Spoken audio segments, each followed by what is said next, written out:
The heavy iron gates of the maximum security prison groaned open, releasing a slender woman into the September sun. Zola Amari stood on the threshold of a new life with one burning desire: to forget the 8 years of nightmares that had branded her the presumed killer of her own husband. She was 38, clutching a duffel bag and $30,000, her entire fortune saved from working in the prison's garment workshop. 8 years earlier, she and Kofi Ben had fought over money. He came home late, smelling of alcohol and unfamiliar cologne. After shouting, she recalled a sharp pain in the back of her head and darkness. She woke up to police sirens. Kofi lay on the floor in a pool of blood next to a bloody fireplace poker. The evidence, her fingerprints, his blood on her clothes, was deemed irrefutable. The judge sentenced her to 8 years for involuntary manslaughter in a moment of passion. In prison, Zola learned to survive. Her mentor, Ayana, an older woman serving time for white-collar crimes, instilled hope. The truth always rises to the top like oil on water. You have to be ready for that moment. Ayana's farewell gift was a small medallion and a final instruction. The first thing you must do is visit your husband's grave. Ask him for forgiveness, not for killing him, but for not being able to save him from the life he chose. Zola arrived at the Serenity Garden Cemetery in the evening. Kofi Ben's grave was in a distant, neglected corner. She knelt before a simple metal plaque that read, "Kofi Ben, beloved husband and son." The tears that fell were not for the dead husband, but for the 8 years stolen by an unjust sentence. She was so focused on tidying the grave that she didn't notice a little girl watching her. Lumi, only about 6 years old, with large gray eyes. "Lumi," the girl answered in a quiet voice. She pointed toward the groundskeeper's shed. "Daddy works. We live here." Lumi's father, Victor, a groundskeeper for 5 years, was an employee who started after Kofi's death. Lumi mentioned that the previous groundskeeper, Grandpa Nick, told interesting stories about bad people who come around. Lumi then whispered the shattering detail she overheard. "Auntie, there's nobody in there. Do you want me to tell you a secret? Daddy Victor said he saw them take something out of this grave at night." "Men came in a big car," Lumi chattered. "Daddy said it was maybe 3 or 4 years ago. He wanted to chase them away at first, but they gave him money, a lot of money." Zola felt dizzy.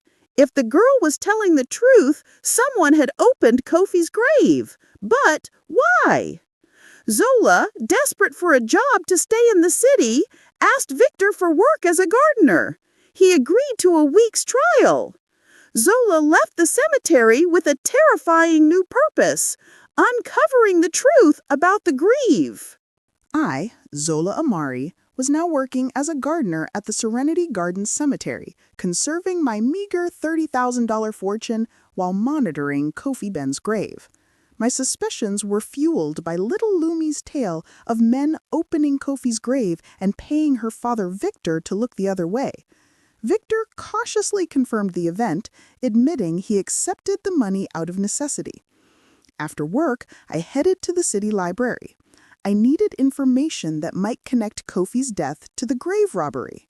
Scanning the electronic archives of the City Gazette from the year of Kofi's death, I found the first piece of the puzzle. Kofi's death.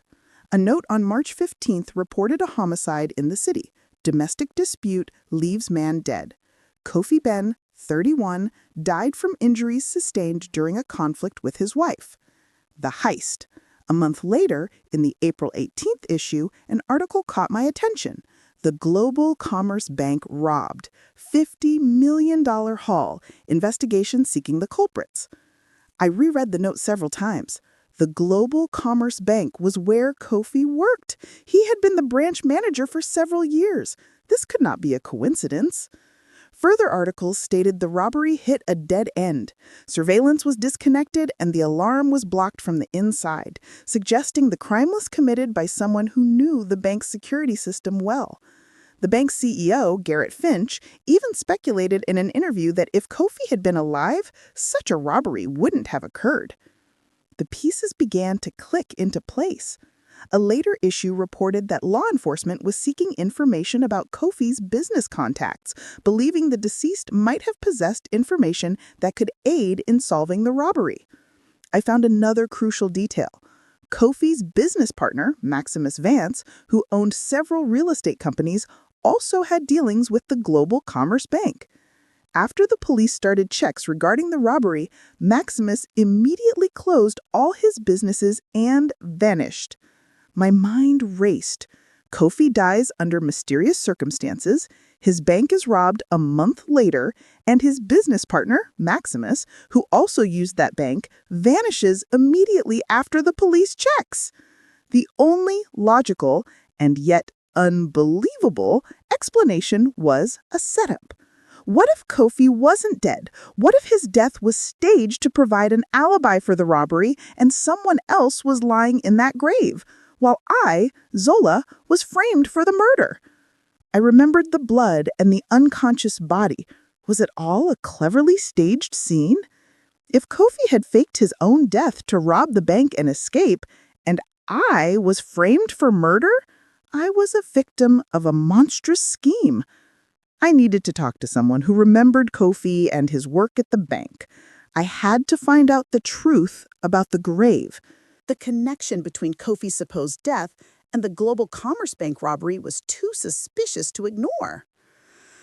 I, Zola Amari, intensified my investigation, starting with Kofi's business partner who vanished after the police checks, Maximus Vance. I visited Kofi in Maximus's old business district's office. The space was now occupied by an advertising agency. But a neighboring accountant, Olivia, remembered Maximus. She described him as suspicious, noting that his company had strange, sometimes empty, money movements and dubious clients. Crucially, she confirmed that Maximus worked with the Global Commerce Bank and vanished after the police started checking businessmen following the robbery. Maximus and Kofi were definitely working together on something that led to the bank robbery and the staged murder. Olivia also remembered a former nice young female accountant who worked for Maximus, Elena Vasquez. After days of searching, I located Elena. I met Elena Vasquez at a cafe, revealing my true identity, the wrongfully convicted wife of Kofi Ben. Elena, scared but curious, admitted Maximus was dangerous and that she had seen suspicious activities, large sums of cash, and the paranoid destruction of documents. Crucially, she confirmed that Maximus worked with the Global Commerce Bank and vanished after the police started checking businessmen following the robbery. Maximus and Kofi were definitely working together on something that led to the bank robbery and the staged murder. Olivia also remembered a former nice young female accountant who worked for Maximus, Elena Vasquez. After days of searching, I located Elena. I met Elena Vasquez at a cafe, revealing my true identity, the wrongfully convicted wife of Kofi Ben. Elena, scared but curious, admitted Maximus was dangerous and that she had seen suspicious activities, large sums of cash, and the paranoid destruction of documents. Crucially, she confirmed that Maximus worked with the Global Commerce Bank and vanished after the police started checking businessmen following the robbery. Maximus and Kofi were definitely working together on something that led to the bank robbery and the staged murder. Olivia also remembered that an old, former nice young female accountant worked for Maximus, and Elena Vasquez. After days of searching, I located Elena. I met Elena Vasquez at a cafe, revealing my true identity, the wrongfully convicted wife of Kofi Ben. Elena, scared but curious, admitted Maximus was dangerous and that she had seen suspicious activities, large sums of cash, and the paranoid destruction of documents. Elena then made a confession. Maximus hadn't destroyed all the documents. She had copies of some papers, including contracts with the Global Commerce Bank and Maximus's correspondence with a person named Alex Romano. We drove to Elena's studio apartment. Inside the folder, I found the proof. It was a letter from Alex Romano to Maximus Vance, dated in March of the year Kofi died. Quote, Maxwell, everything is going according to plan. Tomorrow will be the accident after which I can act freely. In a month, when things calm down, we will carry out the bank operation. Your task is to provide the alibi and the channels for moving the money. After that, we meet at the agreed location and divide the profits. Don't forget our agreement about the grave. In a few years, it will be necessary to retrieve important documents from there. The letter was signed A. Romano. The truth was written proof. Kofi faked his own death to rob the bank and escape. And I was framed for the murder of a person who didn't even die. The need to open the grave years later confirmed the letter was real. The discovery of the letter from Alex Romano, Kofi's alias, to Maximus Vance confirming the staged accident and the Global Commerce Bank robbery was the smoking gun. However, I, Zola Amari, needed irrefutable proof that the body in the grave was not my husband. My goal was to find the original autopsy report. I remembered my former medical school classmate, Dr. Omar Chen, worked in the pathology department at the city hospital. I risked contacting him through Elena Vasquez. Dr. Chen was cautious, warning that showing archived documents was too risky. I pleaded, emphasizing that I had served 8 years for a crime I didn't commit. He relented, scheduling a meeting in the archive at 2 a.m. when the guard was in the other wing.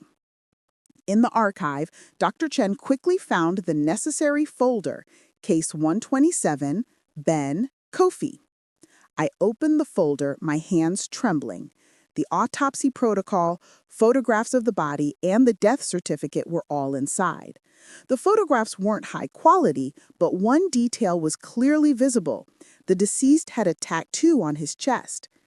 Dr. Chen confirmed the detail she had noted in the original protocol, an anchor with the inscription Sea Wolf. I felt a chill in my chest.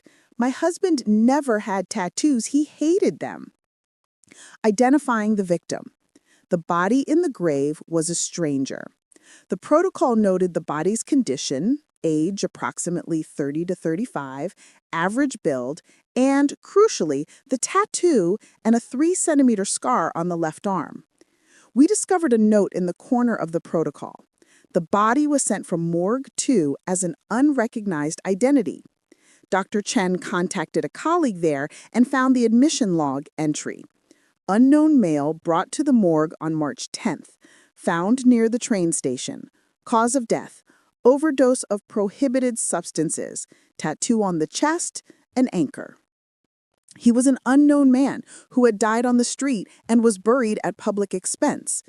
Kofi and Maximus Vance must have found the body of this unknown man that matched Kofi's age and build.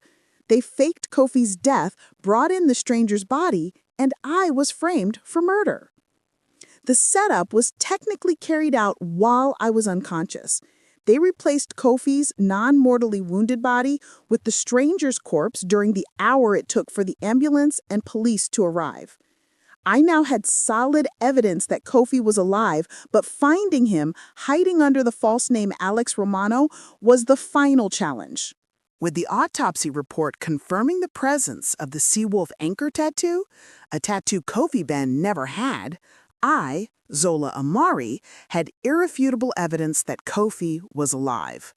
The grave held an unrecognized body, and I was a victim of a monstrous, staged murder plot. I knew I couldn't handle the task of finding Kofi, hiding under the false name Alex Romano, alone. I needed professional help.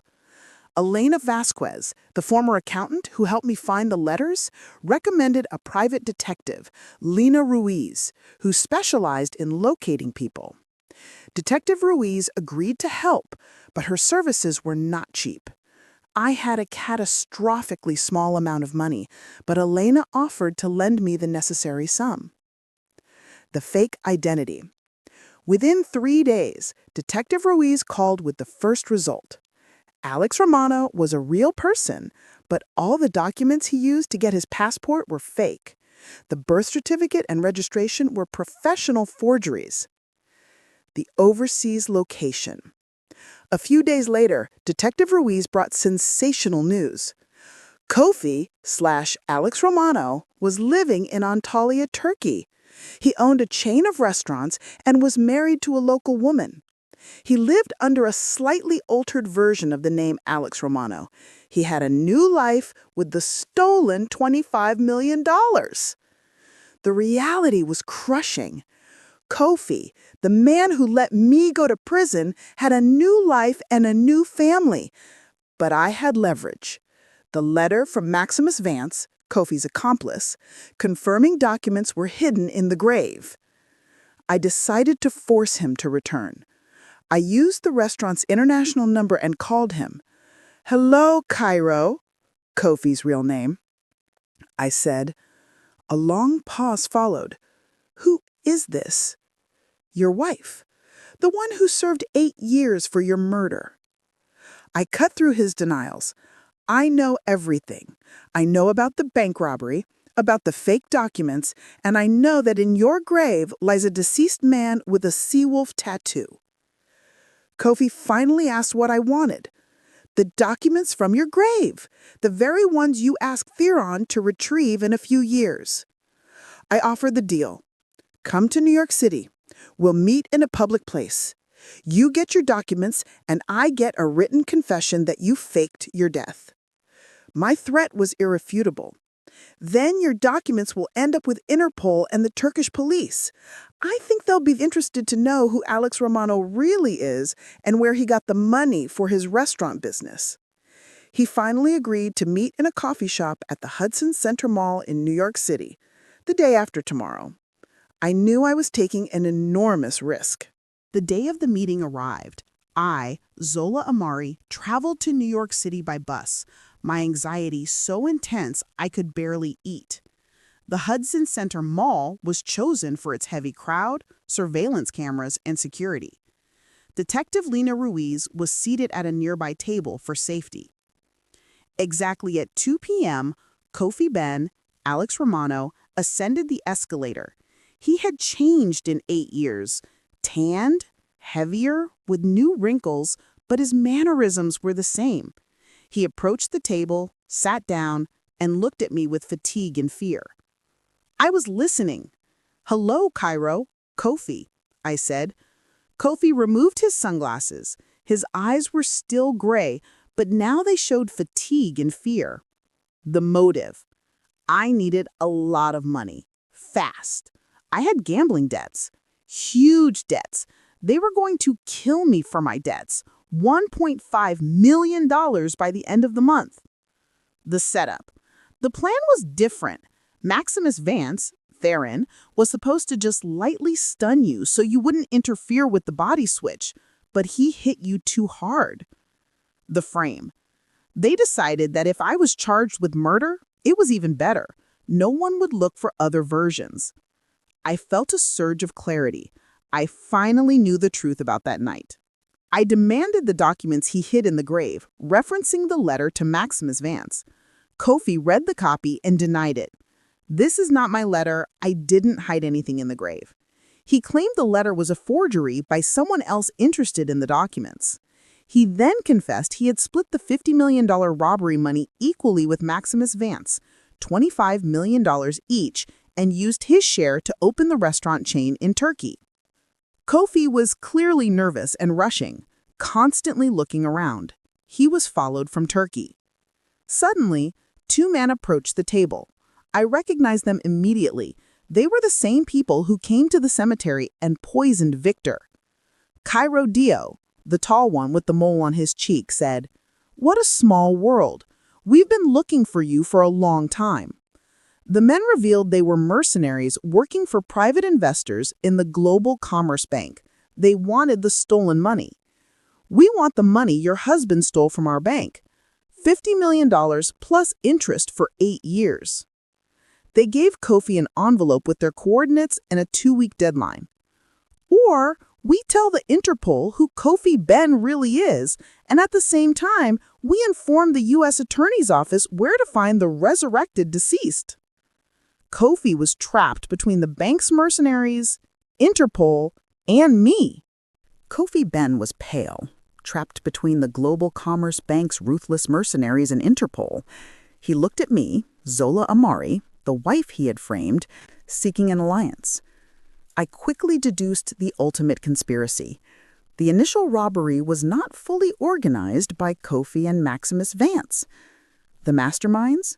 Kofi admitted the robbery plan was too detailed for Maximus, suggesting it was orchestrated by someone else. He admitted Maximus unexpectedly had more information about banking systems, as if someone had explained everything to him in detail. The masterminds revealed. Detective Lena Ruiz's investigation confirmed half the bank's management got suddenly rich after the robbery. Garrett Finch, the CEO, was fired after the robbery and moved to Cyprus to run a suspicious consulting firm. The head accountant, Solange Casas, also resigned and now lives suspiciously well. Furthermore, Fierro and Casas met with Maximus several times, even before the robbery. I realized Garrett Finch and Solange Casas were the real organizers of the heist, using Kofi and Maximus as expendable executives. They framed me, collected the lion's share of the money, and now, years later, were hunting down their former accomplices to ensure silence and retrieve any remaining assets. I proposed the alliance. You help me officially prove my innocence, and I help you find the real culprits of the robbery. Kofi agreed, without resistance. I'll sign it. I have no choice left.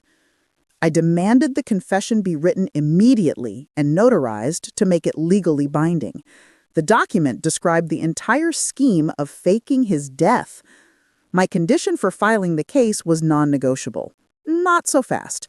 First, we need to find out who is behind those threats. Otherwise, they'll kill you, and I'll be without a witness again. Detective Lena Ruiz helped organize the meeting to find Maximus Vance in Montenegro. Maximus arrived, nervous and looking around. He confessed everything. The plan was Finch's idea. Finch and Casas needed a manager to help from the inside, and Kofi, with his gambling debts and fraud history, was perfectly blackmailable. Maximus also confirmed that Finch ordered the staging of Kofi's death to eliminate him as a suspect before the robbery. Maximus had documents as insurance, recordings of phone conversations, emails, and bank documents connecting Finch and Casas to the crime. The plan was set. We collect all the evidence and go to the DA simultaneously in the U.S. and in Montenegro. They agreed to pursue witness protection.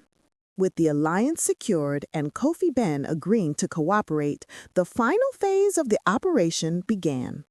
We, Zola Amari, Kofi, and Maximus Vance, worked with Detective Lena Ruiz to compile all the evidence against the true organizers of the $50 million heist. Former bank CEO Garrett Finch and head accountant Solange Casas. Filing the case, I traveled to New York City and sat in the office of the district attorney's investigator, giving a full statement. The materials provided, Kofi's signed confession, Maximus's recorded evidence, and the autopsy reports proving I was framed were more than convincing. The arrests. Finch and Casas were immediately placed on an international wanted list and later arrested in Cyprus and extradited to the U.S. The investigation confirmed they had orchestrated the global commerce bank robbery and several other large heists. The exoneration. A month later, the court officially recognized me as innocent of my husband's murder. The case was closed for lack of evidence of a crime. The court recognized my right to compensation for wrongful conviction. The compensation amount was $8 million, $1 million for each year of illegal imprisonment. This vast sum could not bring back the 8 stolen years of my life, but it provided a path forward. Kofi's fate. Kofi Ben, also known as Cairo, and Maximus Vance, also known as Theron, agreed to cooperate with the investigation. Considering they came forward voluntarily and helped uncover a larger crime, their sentences were mitigated. Kofi received a 3-year suspended sentence for participation in fraud, and Maximus received 2 years in a low-security facility. A final farewell. Kofi, before returning to Turkey with his new family, met with me one last time. "I forgive you, Cairo," I told him. "Not for what you did, but for helping to make things right." They parted without regrets. The revenge plot transformed into a new life's mission. My true family. I used part of the compensation to buy a studio apartment near the cemetery for Victor and his daughter Lumi, who had become my true family. Lumi, the little girl who first exposed the secret of the grave, gave me a new drawing, a woman walking down a path toward the bright sun. The Last Truth Center. I transferred part of my compensation to a legal aid center for the wrongfully convicted, where I also began working as a specialist. I understood that everyone has the right to justice and a second chance. The victory. My work transformed me from a victim to a champion for justice. My story, which began with betrayal and a staged death, ended with a commitment to the truth that triumphs sooner or later. Did you like the story? And which city are you listening from? Let's meet in the comments. If you like the story, you can support me by sending a super thanks so I can keep bringing more stories like this. Thank you so much for your sweet support.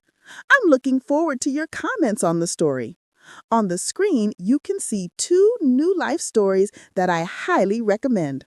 There's so much more on my channel. Don't forget to subscribe. See you in the next life story. With love and respect.